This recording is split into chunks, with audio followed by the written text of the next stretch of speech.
राधे राधे। जय श्री हरि विष्णु। आज आप सुनिए बृहस्पतिवार व्रत कथा। भारतवर्ष में एक प्रतापी और दानी राजा राज्य करता था। वह नित्य गरीबों और ब्राह्मणों की सहायता करता था। यह बात उसकी रानी को अच्छी नहीं लगती थी। वह ना ही गरीबों को दान देती, ना ही भगवान का पूजन करती थी और राजा को भी दान देने से मना किया करती थी। एक दिन राजा शिकार खेलने वन को गया तो रानी महल में अकेली थी। उसी समय बृहस्पति देव साधु वेश में राजा के महल में भिक्षा के लिए गए और भिक्षा मांगी। रानी ने भिक्षा देने से इनकार किया और कहा, हे साधु महाराज, मैं तो दान पुण्य से तंग आ गई हूँ। मेरा पति सारा धन लुटाते रहता है। मेरी इच्छा है कि हमारा धन नष्ट हो जाए, फिर ना रहेगा बाँस, ना बजेगी बाँसुरी। साधु ने कहा, देवी तुम तो बड़ी विचित्र हो। धन संतान तो सभी चाहते हैं, पुत्र और लक्ष्मी तो पापी के घर भी होनी चाहिए। यदि तुम्हारे पास अधिक धन है तो भूखों को भोजन दो, प्यासों के लिए प्याऊ बनवाओ, मुसाफिरों के लिए धर्मशालाएं खुलवाओ। जो निर्धन अपनी कुंवारी कन्याओं का विवाह नहीं कर सकते, उनका विवाह कर दो। ऐसे और कई काम हैं जिनके करने से तुम्हारा यश लोक परलोक में फैलेगा। परंतु रानी पर उपदेश का कोई प्रभाव ना पड़ा। वह बोली, महाराज आप मुझे कुछ ना समझाएं। मैं ऐसा धन नहीं चाहती जो हर जगह बांटती फिरूं। साधु ने उत्तर दिया, यदि तुम्हारी ऐसी इच्छा है तो तथास्तु। तुम ऐसा करना कि बृहस्पति को घर लीपकर पीली मिट्टी से अपना सिर धोकर स्नान करना, भट्टी चढ़ाकर कपड़े धोना। ऐसा करने से आपका सारा धन नष्ट हो जाएगा। इतना कहकर वह साधु महाराज वहाँ से अलोप हो गए। साधु के अनुसार कई बातों को पूरा करते हुए रानी को केवल 3 बृहस्पतिवार ही बीते थे कि उसकी समस्त धन संपत्ति नष्ट हो गई। भोजन के लिए राजा का परिवार तरसने लगा। तब एक दिन राजा ने रानी से बोला कि हे रानी, तुम यहीं रहो, मैं दूसरे देश को जाता हूँ, क्योंकि यहाँ पर सभी लोग मुझे जानते हैं, इसलिए मैं कोई छोटा कार्य नहीं कर सकता। ऐसा कहकर राजा परदेश चला गया। वहाँ वह जंगल से लकड़ी काट कर लाता और शहर में बेचता। इस तरह वह अपनी जीवन ही व्यतीत करने लगा। इधर राजा के परदेश जाते ही रानी और दासी दुखी रहने लगी। एक बार जब रानी और दासी को 7 दिन तक बिना भोजन के रहना पड़ा तो रानी ने अपनी दासी से कहा, हे दासी, पास ही के नगर में मेरी बहन रहती है, वह बड़ी धनवान है। तू उसके पास जा और कुछ ले आ ताकि थोड़ी गुजर बसर हो जाए। दासी रानी की बहन के पास गई। उस दिन गुरुवार था और रानी की बहन उस समय बृहस्पतिवार व्रत की कथा सुन रही थी। दासी ने रानी की बहन को अपनी रानी का संदेश दिया, लेकिन रानी की बड़ी बहन ने कोई उत्तर नहीं दिया। जब दासी को रानी की बहन से कोई उत्तर नहीं मिला तो वह बहुत दुखी हुई और उसे क्रोध भी आया। दासी ने वापस आकर रानी को सारी बात बता दी। सुनकर रानी ने अपने भाग्य को कोसा। उधर रानी की बहन ने सोचा कि मेरी बहन की दासी आई थी, परंतु मैं उससे नहीं बोली, इससे वह बहुत दुखी हुई होगी। कथा सुनकर और पूजन समाप्त करके वह अपनी बहन के घर आई और कहने लगी, हे बहन, मैं बृहस्पतिवार का व्रत कर रही थी। तुम्हारी दासी मेरे घर आई, परंतु जब तक कथा होती है तब तक ना तो उठते हैं और ना ही बोलते हैं, इसलिए मैं नहीं बोली। कहो दासी क्यों गई थी? रानी बोली, बहन तुमसे क्या छिपाऊं, हमारे घर में खाने तक को अनाज नहीं है। ऐसा कहते कहते रानी की आंखें भर आई। उसने दासी समेत पिछले 7 दिनों में से भूखे रहने तक की बात अपनी बहन को विस्तार पूर्वक सुना दी। रानी की बहन बोली, देखो बहन, भगवान बृहस्पति देव सबकी मनोकामना को पूर्ण करते हैं। देखो शायद तुम्हारे घर में अनाज रखा हो। पहले तो रानी को विश्वास नहीं हुआ, पर बहन के आग्रह करने पर उसने अपनी दासी को अंदर भेजा तो उसे सचमुच अनाज से भरा एक घड़ा मिल गया। यह देखकर दासी को बड़ी हैरानी हुई।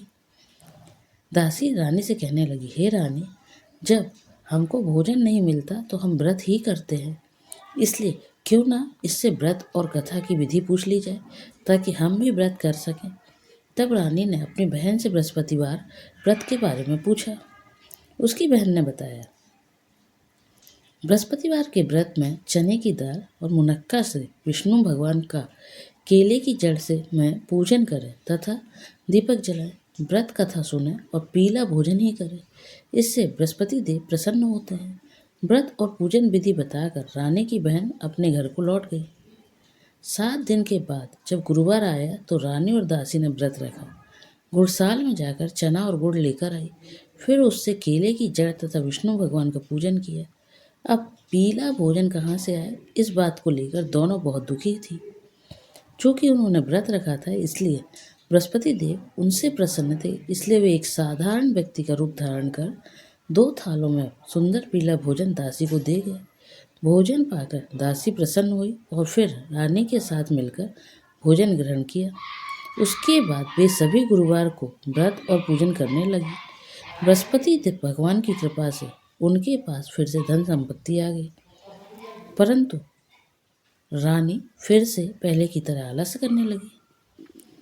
तब दासी बोली, देखो रानी, तुम पहले भी इस प्रकार आलस्य करती थी, तुम्हें धन रखने में कष्ट होता था, इस कारण सभी धन नष्ट हो गया, और अब जब भगवान बृहस्पति की कृपा से धन मिला है तो तुम्हें फिर से आलस्य होता है। रानी को समझाते हुए दासी कहती है कि बड़ी मुसीबतों के बाद हमने यह धन पाया है, इसलिए हमें दान पुण्य करना चाहिए, भूखे मनुष्यों को भोजन कराना चाहिए और धन को शुभ कार्यों में खर्च करना चाहिए, जिससे तुम्हारे कुल का यश बढ़ेगा, स्वर्ग की प्राप्ति होगी और पितृ प्रसन्न होंगे। दासी की बात मानकर रानी अपना धन शुभ कार्यों में खर्च करने लगी, जिससे पूरे नगर में उसका यश फैलने लगा। बृहस्पतिवार व्रत कथा के बाद श्रद्धा के साथ आरती की जानी चाहिए।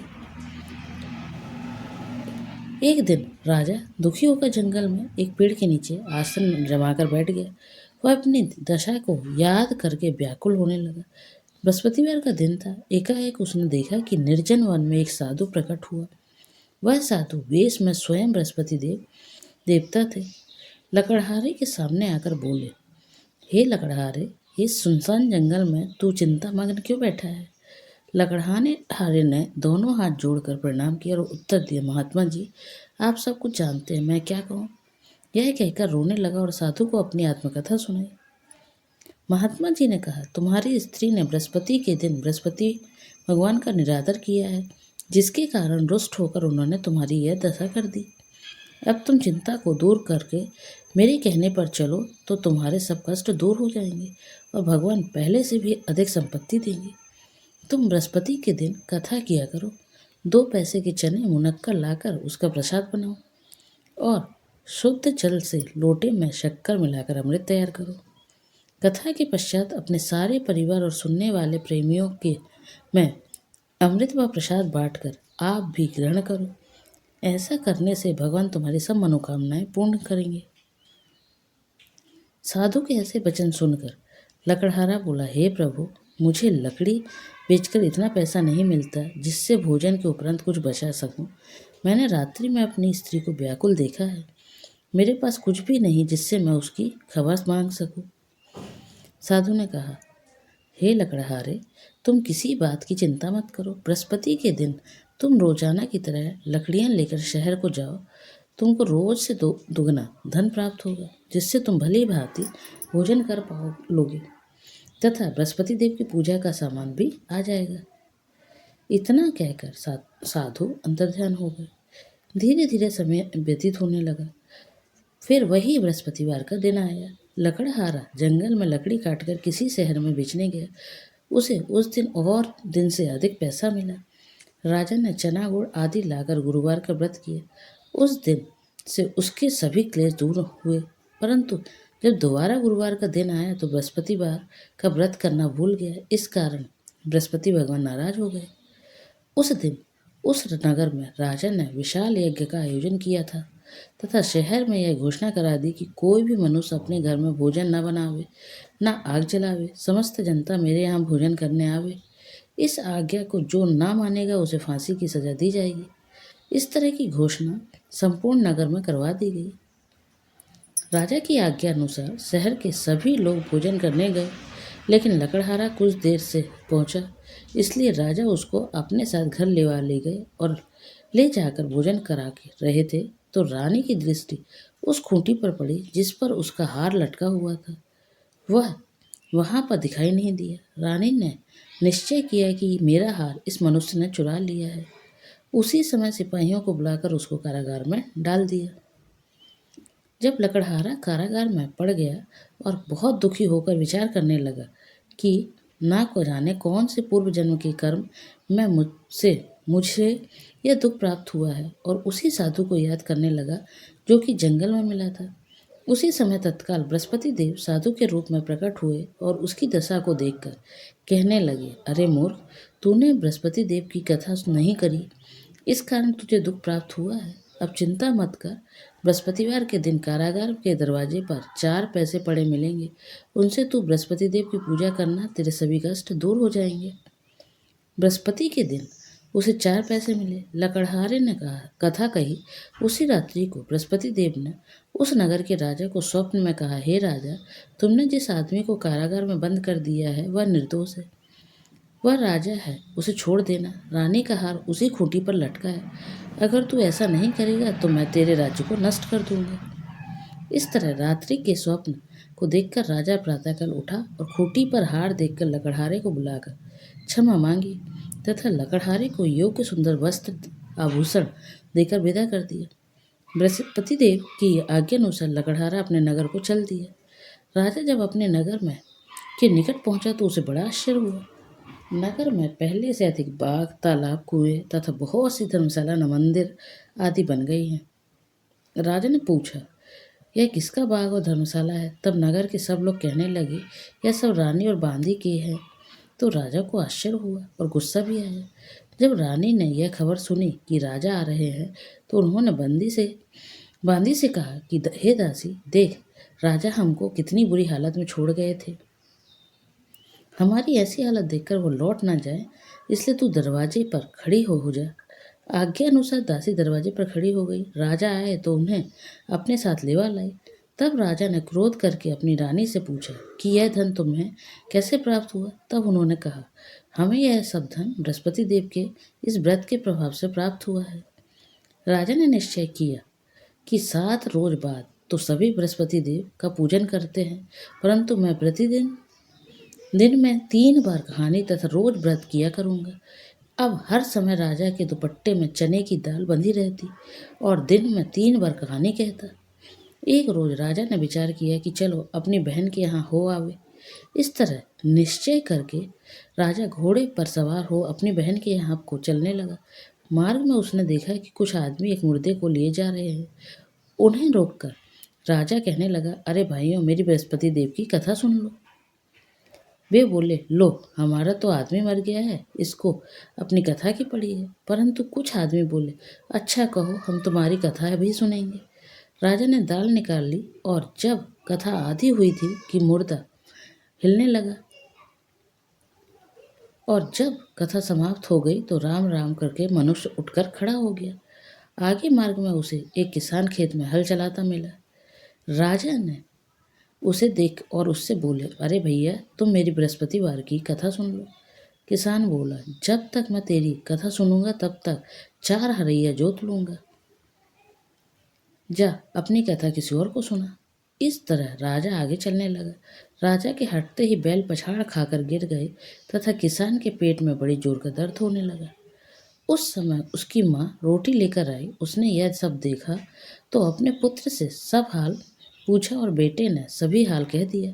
तो बुढ़िया दौड़ी दौड़ी उस घुड़सवार के पास गई और उससे बोली कि मैं तेरी कथा सुनूंगी, तू अपनी कथा मेरे खेत में चलकर ही कहना।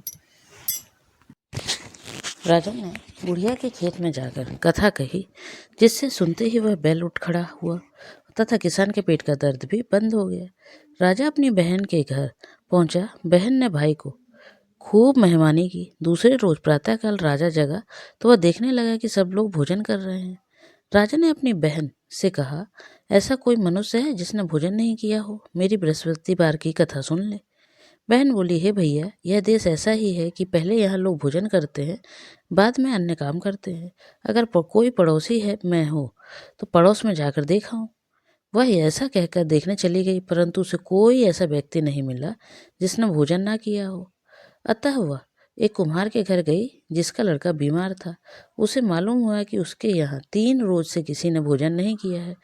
रानी ने अपने भाई की कथा सुनने के लिए कुम्हार से कहा। वह तैयार हो गया। राजा ने जाकर बृहस्पतिवार की कथा कही, जिसको सुनकर उसका लड़का ठीक हो गया। अब तो राजा की प्रशंसा होने लगी। एक रोज राजा ने अपनी बहन से कहा कि हे बहन, हम अपने घर को जाएंगे, तुम भी तैयार हो जाओ। राजा की बहन ने अपनी सास से कहा। सास ने कहा, हाँ चली जा, परंतु अपने लड़कों को मत ले जाना, क्योंकि तेरे भाई की कोई औलाद नहीं है। बहन ने अपने भैया से कहा, हे भैया, मैं तो चलूंगी पर कोई बालक नहीं जाएगा। राजा बोला, जब कोई बालक नहीं जाएगा तब तुम ही क्या करोगी। बड़े दुखी मन से राजा अपने नगर को लौट आया। राजा ने अपनी रानी से कहा, हम निर्वंशी हैं, हमारा मुंह देखने का धर्म नहीं है और कुछ भोजन आदि नहीं किया। रानी बोली, हे प्रभु, बृहस्पति देव ने हमें सब कुछ दिया है, वह हमें औलाद भी अवश्य देंगे। उसी रात को बृहस्पति देव ने राजा से स्वप्न में कहा, हे राजा, उठ, सभी सोच त्याग दे, तेरी रानी गर्भ से है। राजा की यह बात सुनकर बड़ी खुशी हुई। 9वें महीने में उसे गर्भ से एक सुंदर पुत्र पैदा हुआ। तब राजा बोला, हे रानी, स्त्री बिना भोजन के रह सकती है, पर बिना कहे नहीं रह सकती। जब मेरी बहन आवे तो मुझसे कुछ भी कहना मत। रानी ने सुनकर हाँ कर दिया। जब राजा की बहन ने यह शुभ समाचार सुना तो वह बहुत खुश हुई और बधाई देने लेकर अपने भाई के यहाँ आई। तभी रानी ने कहा, घोड़ा चढ़कर तो आए नहीं आई, गधा चढ़ी आई। राजा की बहन बोली, भाभी, मैं इस प्रकार ना कहती तो तुम्हें औलाद कैसे मिलती। बृहस्पति देव ऐसे ही हैं, जैसी जिसके मन में कामनाएं हैं सभी को पूर्ण करते हैं। जो सदा सद्भावना पूर्वक बृहस्पतिवार का व्रत करता है एवं कथा पढ़ता है अथवा सुनता है, दूसरों को सुनाता है, बृहस्पति देव उसकी सभी मनोकामना पूर्ण करते हैं। तो प्रेम से बोलिए, जय बृहस्पति देव।